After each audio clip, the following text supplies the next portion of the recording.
안녕하십니까. 울산 입시전략연구소 문준호입니다. 네, 이번 영상은 교과에서 서류 반영 점점 확대가 되고 있죠. 근데 그런 학교들이 최저도 같이 늘어나고 있는, 같이 적용하고 있는 경우들이 많은데, 한양대가처럼. 근데 이제 이걸 제가 설명할 때는 항상 이제 그 영상도 공개를 해드리는데, 어떤 선생님께서 강의하신 영상을 보면 서류 반영을 했기 때문에 입결이 떨어지게 된다라는 얘기들, 그리고 그 기준을 그 입결 교과 전형 기준을 내신으로 표현하셨는데 뭐가 잘못돼도 한 점 잘못됐습니다. 그래서 제가 설명할 때마다 이거를 말씀을 드리는데, 오늘은 그 영상을 공개할 수는 없고 자료만을 가지고 제가 팩트 체크 한번 해드리겠습니다. 무슨 얘기냐면 2023학년도 학생부 교과 전형에서 한양대보다 고려대가 입결이 더 낮았어요. 이런 현상들을 고려대는 서류 반영을 했기 때문에 얘기를 하는 겁니다. 한양대 서류 반영하지 않았거든요. 근데 제가 반론으로 제시하고 싶은 건 뭐냐면, 그럼 서강대는요? 서강대도 서류 반영은 안 했습니다. 서강대는 서성한 라인이 아니라 스카이라인에 가까운 입결을 나타내고 있어요. 더 재밌는 건요, 3합6으로 동일했던 최저일 때는 정말 유사한 입결들을 나오고 있었습니다. 그런데 3합7로 고려대가 자연기를 더 빨리 완화시켜줬죠. 왜? 보시다시피 완화시켜줘야 불합격자들이 줄어들고 그래야 입결이 높아지니까. 그러니까 쉽게 얘기해서 고려대도 수능 최저 충족률을 50%를 채 넘지를 못합니다.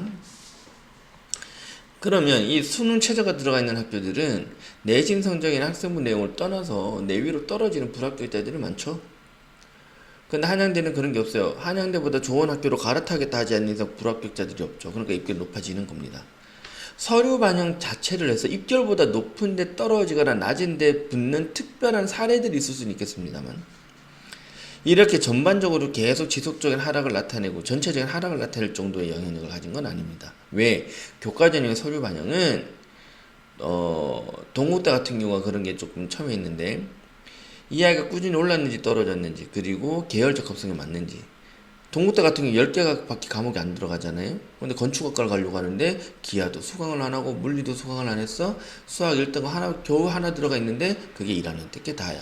이런 식이면 뽑기 싫어지는 거죠. 그런 것들의 컨트롤 하기 위해서 생긴 것이 종합전형처럼 서류 정선평가를 하겠다라고 해서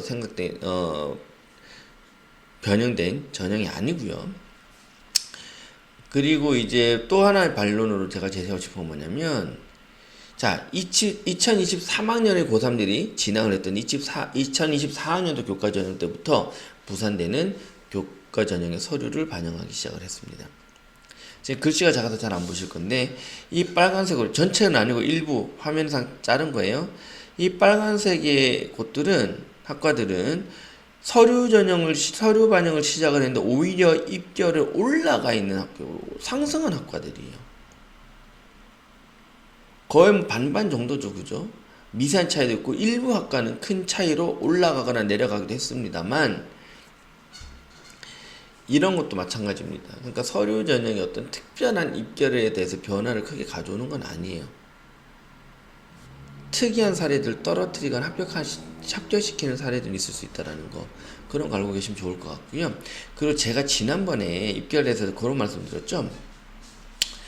교과 전형은 종합 전형이야 환산 점수 정량 평가를 할 수 없다라는 명목하에 점수를 공개를 안 하지만, 교과 전형은 환산 점수를 공개를 해요. 이걸로 뽑습니다. 이걸로 학교마다 다른 이 환산 점수 기준에 따라서 뽑는 거예요.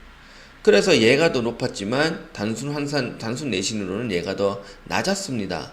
70등이 더 환산 점수는 당연히 낮았지만 교과 전형으로 더 높았습니다를 보여주는 거죠. 그럼 뭐냐면, 특히나 교과 전형은 이 교과성 등급이 아니라 내신 환산 점수를 판단해야 된다는 거예요. 그게 제일 중요한 거고요. 근데 이 숭실대 같은 경우 되게 고맙게 내주고 있는 겁니다. 왜냐면 이걸로 산출을 했지만 종합전형처럼 내신 회차 모의를 따로 했기 때문에 이 50등과 이 50등이 다른 아이들이 많아요.